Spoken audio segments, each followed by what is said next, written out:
nós vivemos numa lei, a lei dos homens. E a lei dos homens diz que toda entidade, ela tem que estar legalizada. E mediante a legalização tem que haver um nome base, um nome título, para que assim seja ali no cartório registrado. O Criador, conhecendo todas as coisas, Ele nos deu este nome, Vê o Rio da Vida. E digo para vocês que este nome nasceu quando nós fomos para o Marizal, há mais ou menos 8 anos.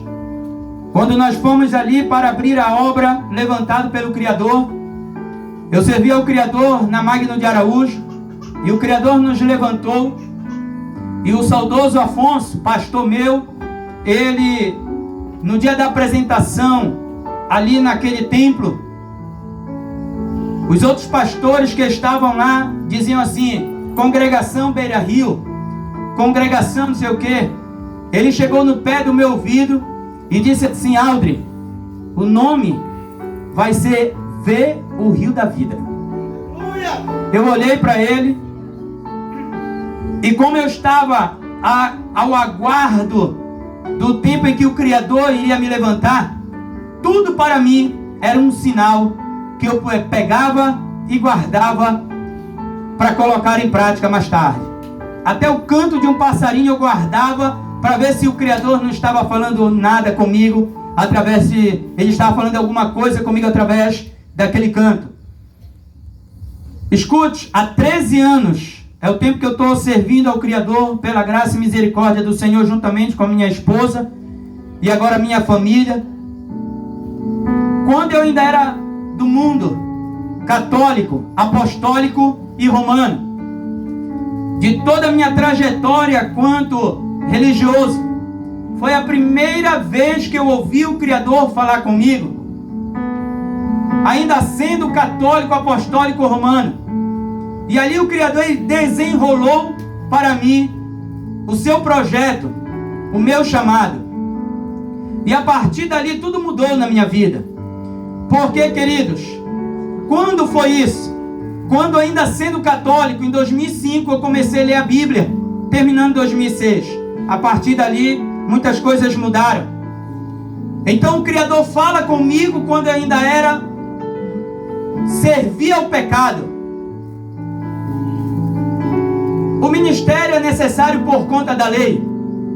Mas aonde eu prego, seja na rua ou seja na igreja, o ministério não salva. A religião não salva. E o compromisso que eu tenho não é em si com o ministério Ver o Rio da Vida. O compromisso que eu tenho é com o meu Criador. Pois se você aprender a ter compromisso com o Criador, você vai ter compromisso até mesmo com o animal que está ao teu lado.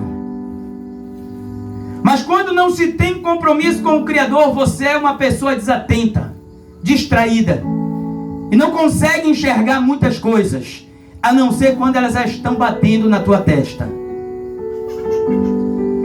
De sorte que o nosso compromisso ele tem que ser com o Criador.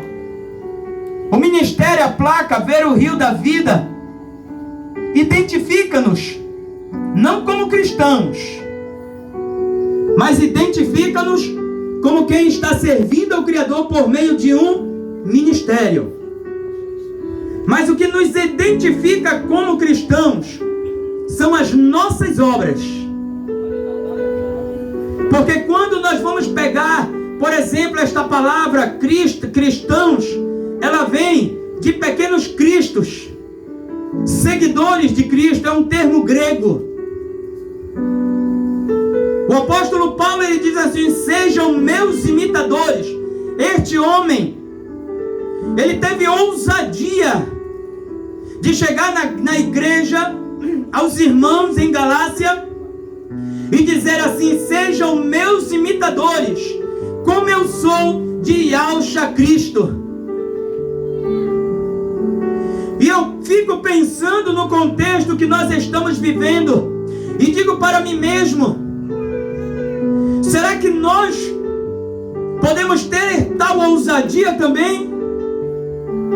Será que eu posso chegar com alguém e dizer assim: olha, serve Cristo como eu estou servindo?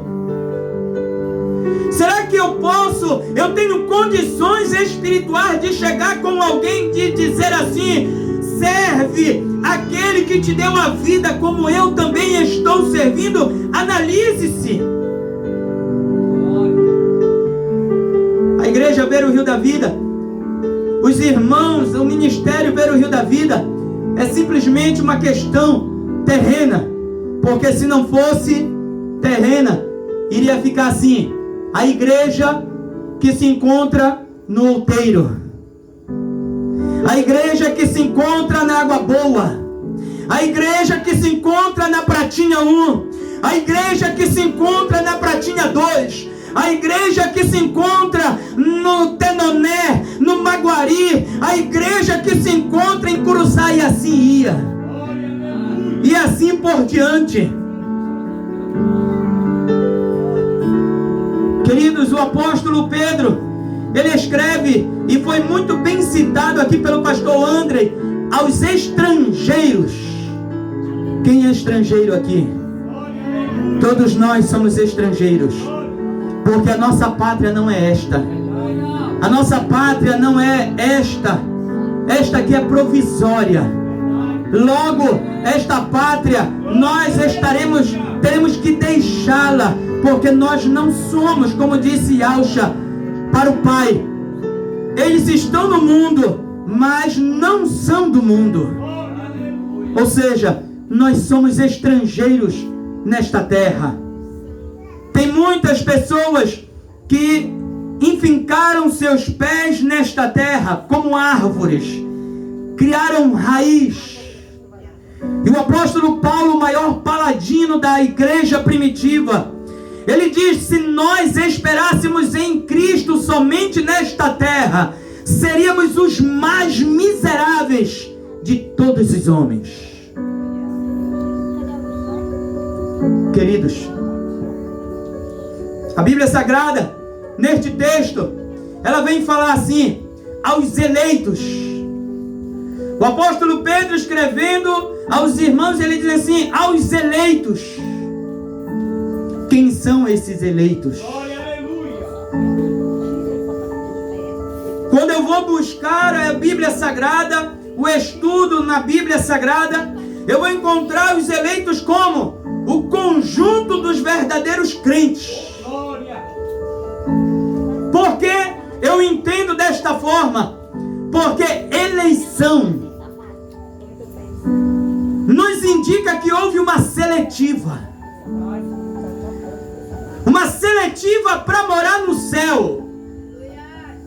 Hoje as religiões, elas estão lançando as redes, estão puxando e estão colocando tudo que é tipo de peixe para entrar no reino dos céus. Mas quando eu abro a Bíblia Sagrada, que quando Yausha, concernente ao reino dos céus, ele vem dizendo: o reino dos céus é como um homem que saiu para pescar, lançou a rede e tendo puxado, puxou todo tipo de peixe. Porém, este porém muda tudo. Este porém nos diz para você e para mim que ainda não acabou. E Yausha diz: porém, os bons ele coloca no barco e os ruins ele lança fora. Os eleitos são os verdadeiros crentes, aqueles que não se contaminam, não se contaminaram com este sistema que hoje está governando este mundo. Estes são os eleitos. Na teologia há uma briga muito grande por conta da eleição. Quando eu estava discutindo teologia, para quem não sabe, eu já dei entrevista nas redes Boas Novas. Eu ainda era diácono da igreja. Quando eu estava discutindo teologia, me disseram: e tu, Aldri, o que tu me diz de eleição? Eu disse: olha, só tem uma coisa para saber, que aquele foi eleito. Quando ele morreu, mas morreu em santificação.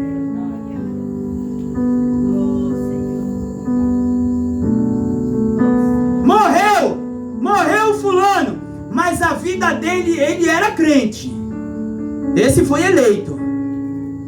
Eu não posso me precipitar e dizer, eu sou eleito, e acabando o culto eu vou ali fazer o que a carne deseja, o que o pecado quer, o que o meu desejo, a cobiça quer.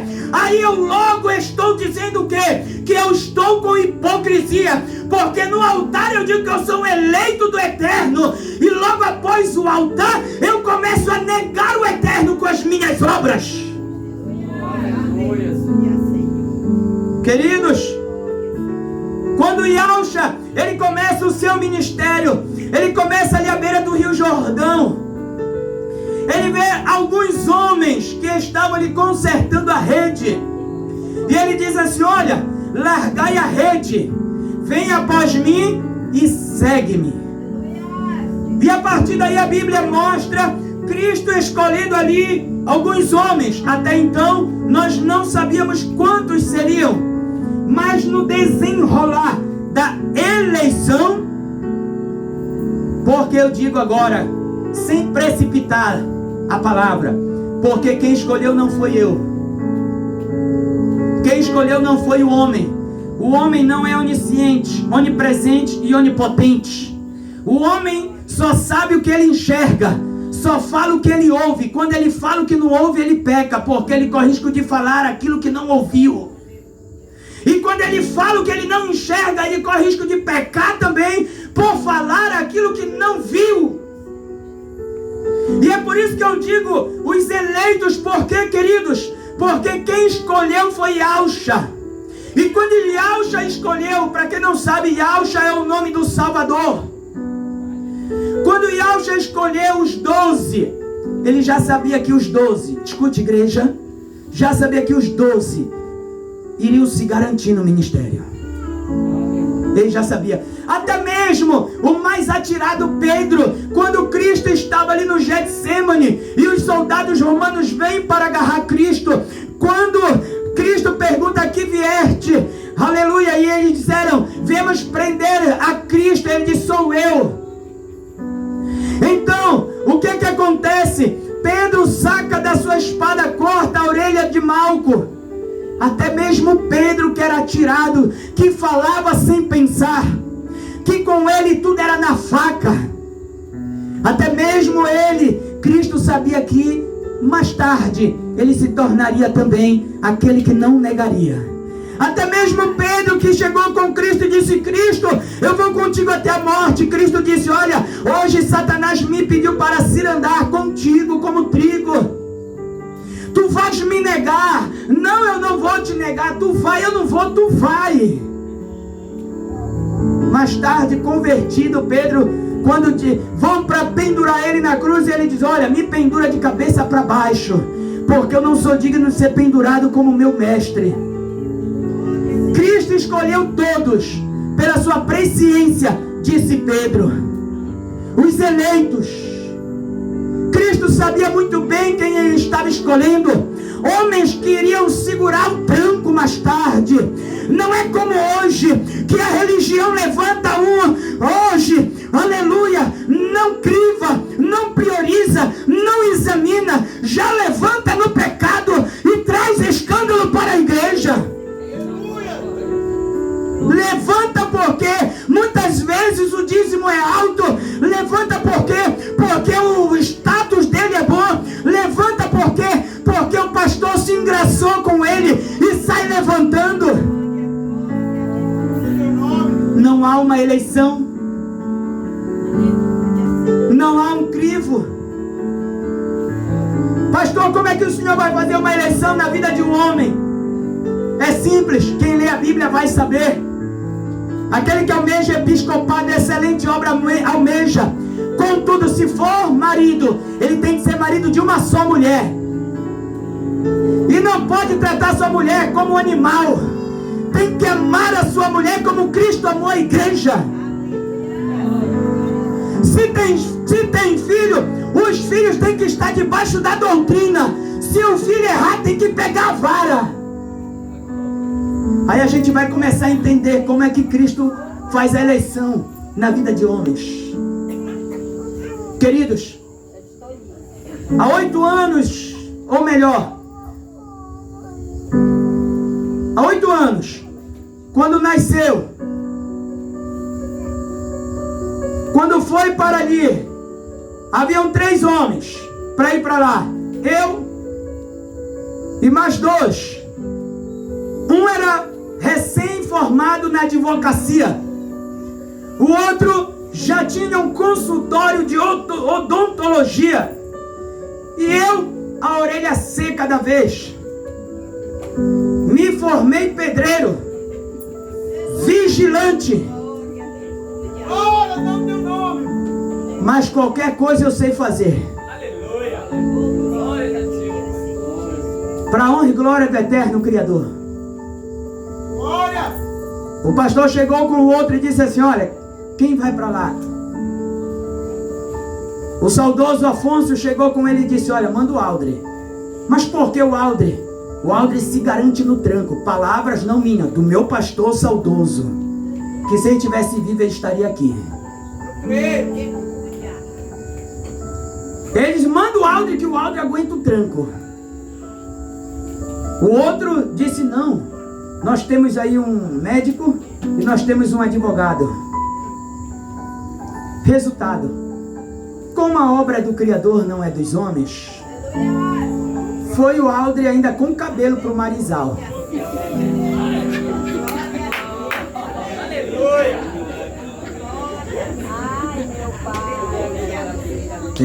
Quem disse meu pai sabe, né? Foi o Aldre com cabelo ainda para o Marizal. Para a honra e glória do eterno Criador. Passado o tempo, o médico odontologista que tinha filho, que tinha esposa, era um casal jovem. Seu filho nasceu, quase morre, a gente orando por ele, o Criador deu um milagre.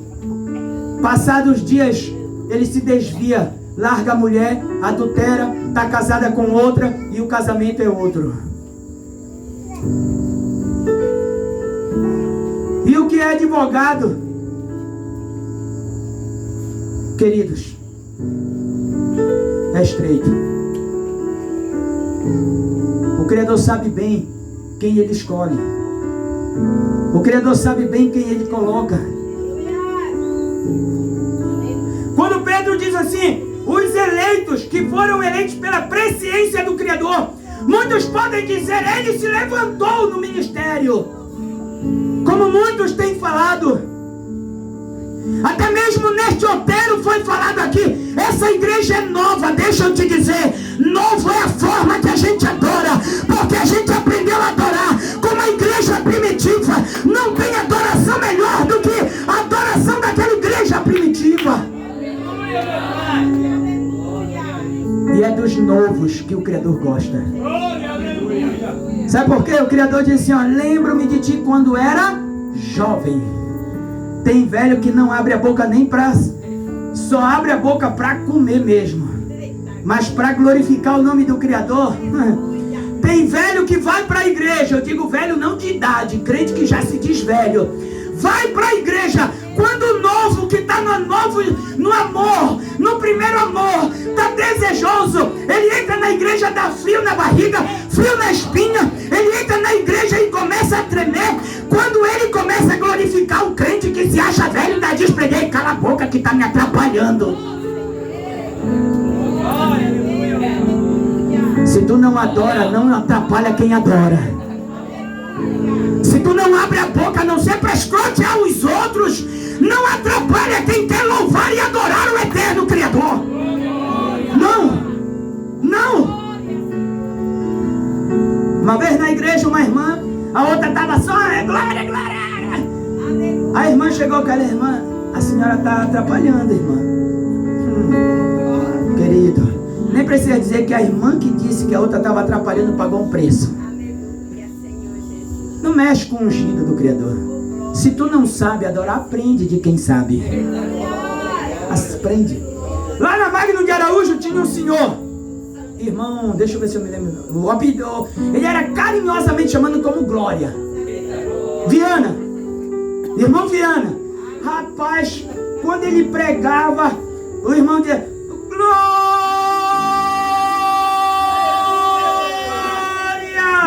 Irmão Viana, o senhor lembrou? Rapaz, agora pensa nas irmãs endiabradas lá querendo que ele calasse a boca. Pensa no homem que perturbava o diabo. Pensa no homem. Pensa no homem que atazanava na igreja. Só porque quando ele dava glória os irmãos não gostavam. A pior coisa é crente achar que é eleito e querer ser melhor do que o outro. A pior coisa é crente achar que ele é crente e já querer abafar o outro e adorar o eterno Criador. Se tu não tem brasa, presta atenção, não estou dizendo, não estou pregando outra coisa, hein? Mas quem já me conhece entende. Se tu não tem brasa, empresta um pouco. Eu fui pregar numa congregação no Marizal. Rapaz, já tinha uns ar-condicionado muito bonito lá. Estava gelado o ambiente. E a igreja estava fria também. Quando os irmãos do Marizal foi para lá, rapaz, os irmãos começaram a rasgar glória. E aqueles irmãos que os lábios estavam entrevados, demorou muito para eles se renderem. Ou melhor, não demorou muito. Quando a gente viu um daqui meio sem glória, quando eu vi o outro dali, quando a gente se espantou, já estava rasgando glória. Senhorinha que estava ali já morta. Porque, querido, um crente morto pode ter poder, tem capacidade de matar um avivado. Mas um crente avivado tem poder para ressuscitar um morto. Tem. Um crente avivado, se ele não olhar para a direita, não olhar para a esquerda, ele continuar avivado, ele levanta defunto. Levanta. A velhinha estava lá, a senhorinha lá, que eu até pensei que ela já estava nas últimas da vida. Mas de repente ela levanta a cabeça, ela olha para o altar e começa a glorificar. Tem vida aí. O problema é que os homens querem apagar a lâmpada, a chama. Os homens querem calar os crentes. Os homens querem calar o adorador. Aleluia. Os eleitos são os verdadeiros adoradores. Os adoradores que têm razão. Os adoradores que adoram com a razão, sabendo que eles não são propriedade dos homens. Nós somos propriedade do céu. Do céu. Eu, quanto eclésia, eu sou pastor. Quanto à igreja, eu sou ovelha. Quanto à eclésia, pastor. Quanto à igreja, ovelha. Porque o Criador não vem arrebatar pastores. O Criador vem arrebatar as suas ovelhas do seu aprisco, do seu rebanho. Louvado seja o santo nome do eterno Criador. 1 Pedro capítulo 1, verso 14. Como filhos obedientes, não vos conformando com as concupiscências que antes havia em vossa ignorância. Hoje 3 almas jovens desceram as águas. 3 almas jovens. Mas lá já foi dado para elas, como disse Pedro, o leite não falsificado. O verdadeiro leite. Eu sou meio enjoado. Se eu vou tomar café, se eu vou botar leite é para manchar o café. Se não vai manchar o café, não adianta colocar leite, mas antes de tomar o café preto. Negócio de colocar só um pouquinho de leite, só para dizer que tomou leite, não. Ou é leite ou não é? Ah, mas o galo tá duro, então vai no café preto mesmo. O apóstolo Pedro ele diz assim, olha, o leite não falsificado.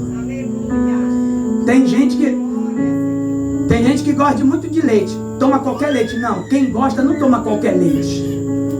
Eu gosto muito de açaí. Tem gente que, minha esposa, muitos dizem, eu sou viciado no açaí. Não sou, que quando não tem açaí eu não bebo água do açaí. Para mim açaí, água é água. Então eu não sou viciado. Quem bebe água de açaí é viciado. Eu não bebo. É ou não é? Ah, eu quero menos água. Não. Nada contra os que bebem água do açaí, tá? Eu só estou fazendo uma comparação aqui. Não vamos interpretar mal. Não vamos interpretar mal. Nada contra, né, irmão Walter? Nada contra os que bebem água de açaí. Mas ou é ou não é. Porque ou tu é crente ou tu não é. Não tem esse negócio de hoje é celebração, vou vestir minha roupa de crente. Terminou a celebração, roupa do mundo. Aí hoje é celebração, eu tô um anjo. Terminou a celebração, é o capeta. Não tem esse negócio. Não tem. Ou tu é crente ou tu não é, porque o Criador ele conhece muito bem quem é e quem não é. Não tem esse negócio. O apóstolo Pedro diz, olha, o leite não falsificado. E sabe como a gente toma o melhor leite? Quando a gente obedece. Quando a gente obedece, a gente toma o melhor leite. É o leite genuíno. Quando você toma leite, favorece teus ossos. Mas quando você toma leite, não adianta pintar o café ou tentar pintar, que aí não favorece os ossos. Quando você alimenta-se da Bíblia, também você favorece algo na tua vida, a tua vida espiritual, que é o verdadeiro leite, o leite genuíno. E Pedro ainda diz mais: mas como o Senhor é santo, como é santo aquele que vos chamou, sede vós santos em toda a vossa maneira de viver, porque Cristo está, porquanto escrito está, sede santos, porque o vosso Pai é. Queridos, falar de santidade nas religiões, não vou generalizar, mas falar de santidade nas religiões, em muitas religiões, é mesmo que dar um tapa na cara do pastor e dos irmãos. Primeiro, se o pregador for pregar, o pastor vai logo dizer assim: meu filho, eu te chamei foi para dar o mel para a igreja, não foi para bater na igreja. O pastor fala logo assim. Ele diz: meu filho, não bate na minha igreja. Foi tu que morreu na cruz? Foi tu que pegou um soco e disseram: profetiza. Quem foi que te bateu? O pastor parece que se intitula dono da igreja. Nós não temos. Eu costumo falar para a igreja do eterno Criador. Eu costumo dizer para os irmãos que eu tenho duas coisas que é minha, porque o Criador me deu: a esposa e meus filhos. Agora vai trazer gente para mais pertinho. Isso, vai sentir o calor um do outro agora. O Criador é maravilhoso.